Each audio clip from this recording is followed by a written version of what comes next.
They're the closest ally in the Middle East because they're the only country in the entire Middle East that anyone in this country, these fucking hypocrites, would even survive for a week in. You wouldn't want to live. I don't know if that's true. Bill Maher recently hosted Andrew Schulz on his podcast, Club Random, and the conversation quickly turned into a heated debate. The two clashed on multiple issues, with tensions escalating as the discussion progressed. Bill Maher became visibly frustrated, raising his voice at Schulz as their disagreement intensified. Although I'm not the biggest fan of Andrew Schulz and don't always agree with his viewpoints, I believe he was in the right in this situation. Maher, on the other hand, seemed to recognize this deep down, which likely contributed to his frustration. Now let's dive into the moment where Bill Maher loses his cool during his exchange with Andrew Schulz. Free speech, which I am, and way always on the left. I mean, you said woke. I don't want to talk about woke. I'm always fucking with the woke. The woke hate me more than anybody for good reason. Because when I stick the knife into them when they deserve it, it goes right to the bone, which it should, because they don't believe in it either. So here's a case where, yes, emotionally, because I'm a supporter of Israel, I would like to see this guy out of the country. No, you can't just throw people out because you don't like their speech. Especially if you give them or you grant them some form of, I don't know if he had a citizenship, maybe a visa or something like that, but you're essentially giving this green card. He has a green card. So if he has a green card, you're giving them the opportunities to be an American, exist as an American for this amount of years. But if you have the green card, you do have the same rights as an American citizen. That's what I'm saying. Right, okay. So we have to give that person those rights. You have to. As annoying as that is. As annoying as it is. You probably should have looked into his resume before you gave him the green card. Because that's always what, and it's very hard to, I would say not more than 20% of the people in this country can you get on that opinion. Everybody else is just always going to go right to defending the speech of the people they like. Yes, this is what we constantly do. We're hypocrites, but like... Such hypocrites. But this is the thing, we have to like... This is where it gets frustrating, these arguments, is like, if we know we're hypocrites, we can't cry about it. We have to meet people where they are.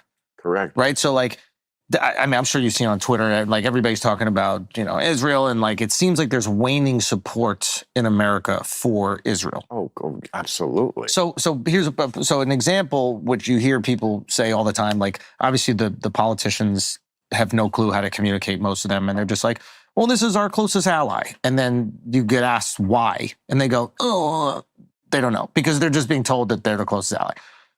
Well, closest ally in the Middle East. Regardless of what it is. It's like, I think... Well, that's very important. They're the closest ally in the Middle East because they're the only country in the entire Middle East that anyone in this country, these fucking hypocrites, would even survive for a week in. You wouldn't want to live. I don't know if that's true anymore. I'm not sure if that's entirely true. Maybe for some parts of the Middle East, but it's a complicated topic. It's difficult to even discuss because there are certain things you just can't say, especially when it comes to Ben Shapiro's favorite country. It's clear that the reason they're referred to as our greatest ally, not just our closest, is because they hold significant influence over the United States. Many of our politicians are deeply tied to them, largely due to the financial support they receive. Organizations like AIPAC play a major role in this dynamic, and we all know there are certain topics you have to tiptoe around. It's frustrating. But it's the reality. The evidence is everywhere, and you don't have to look much further than AIPAC to see it. Now let's take a look at what Bill Maher and Andrew Schulz had to say on the matter.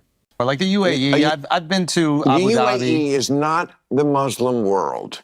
If you're talking about But they're Dubai, in the Middle East. That's what you're talking about. Okay, but you're talking about a tiny, tiny percentage of what typical life is like in 60 Muslim countries. You're talking about a little enclave that they carved out so Westerners could come and spend their money. Right. We're talking about far less than 1% of the way life is like. You would not want to live even in a moderate country like Jordan, and your wife certainly wouldn't enjoy living there. Yeah.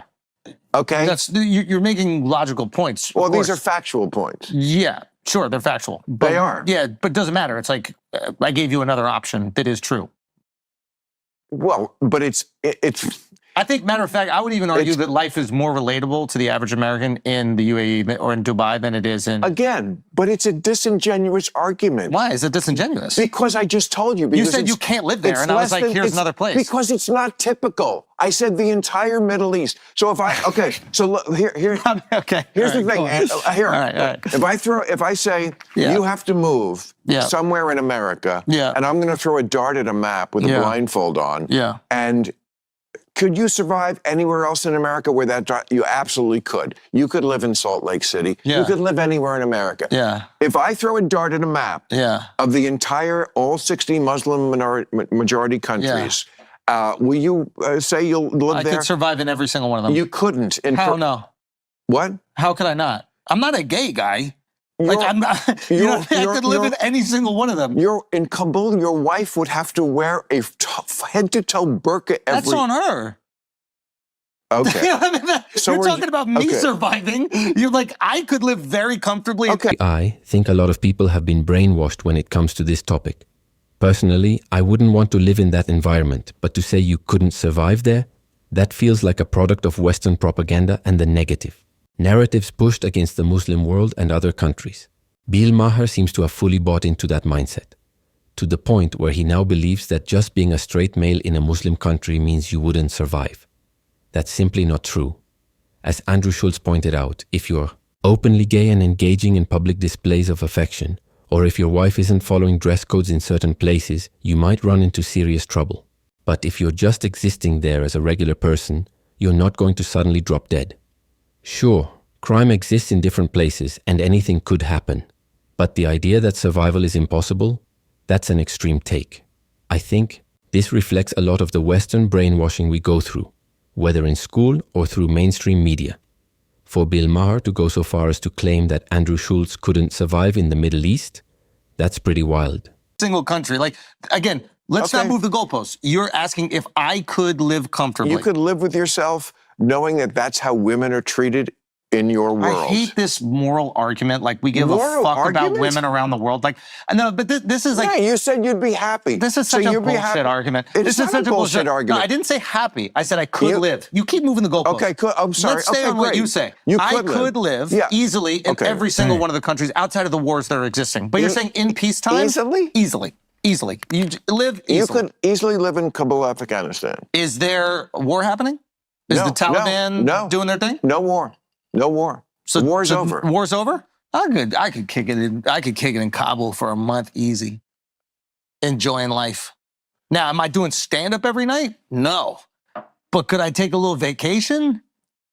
I don't know if you're kidding with me. I'm just telling you, I think that... I'll give you two options. Either you're kidding or this is stupid. Well, that's this pretentious ass shit. It's not pretentious. You're doing the thing that it's not pretentious. You are doing the that thing you could live in Kabul and be happy, or get by, or you could. No, that's a different conversation. I don't think I would be happy living in that environment, and I doubt Andrew Schulz would be either. But that's completely separate from the claim that you couldn't survive in a Middle Eastern country.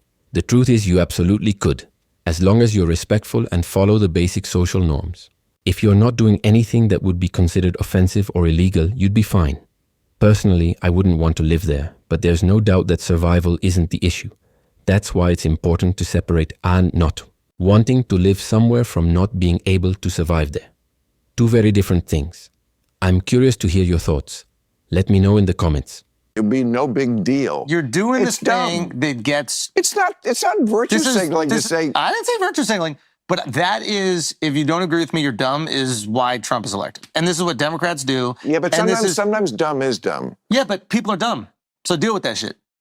Like, you know what I mean? Like, stop acting like everybody's smart. Like, this is the problem, is like, you have all these people that go to Ivy League schools, and they're like, we know better than everybody else, and we'll just tell you what to do, and you guys are all stupid, and I know you feel like you want this, but you don't really want this, and if you disagree with me, you're an idiot. Then all of a sudden they go, you know what? Fuck you guys. I'm voting for that one. It's very simple. Yeah, that's true too. So we can't speak down to people if we know that they're going to react emotionally. I guess what I'm trying to say is, even with the for example, the Israel conversation, right? So if I know people are reacting emotionally to this, right? Who is the burden on, if we have this deep connection with Israel, which I believe we do, right? I think the burden is on Israel to prove to the American people, who definitely they rely on for support in this conflict. I think that the burden is on them to communicate to the American people why it's advantageous to America to continue to support them. Like, and if they can't communicate a reason, you can't be upset at the American people for being confused about it. We have that same energy towards Ukraine. We go, wait a minute, they're getting how many $1 billion? Okay, over here, if eggs were cheap, I don't care about where you throw the money. But once eggs get expensive, I start going, where's the money going? $200 million going over there? So when economic times are very difficult here in America or any country in the world, there's going to be some questions asked about where this money is going. As there should be. As they should be. I think it's a very normal thing. And unfortunately for Jews, when economic times turn shitty in countries, people start looking and they go, I think it might be their fault. But why is that? If we're sending a massive amount of money over there for no clear reason, and it's frustrating. It's unfortunate that I even have to be careful with how I word things, but that's just the reality we live in. The influence they have over us is undeniable. Andrew Schulz pointed out, and even Bill Maher somewhat agreed, that the US is going through serious financial struggles right now. Things have gotten worse, especially under the current administration. On top of that, when you see where our money's going, a significant amount is being funneled into the Middle East to fund this war. What's even more disturbing is the growing number of images surfacing on Twitter or X showing innocent civilians, children included, caught in the crossfire. We're not just sending money, our tax dollars are directly funding the loss of innocent lives. That's where emotions run high. People start to feel the weight of it when they realize their hard-earned money isn't just leaving the country, it's contributing to bloodshed. That's why this issue makes me so angry. But I want to hear from you. What do you think about this whole Bill Maher versus Andrew Schulz debate? Maher clearly got triggered and, in my opinion, lost touch with reality during the exchange. I know many of you will disagree with me, but I'm genuinely curious. Let me know your thoughts in the comments.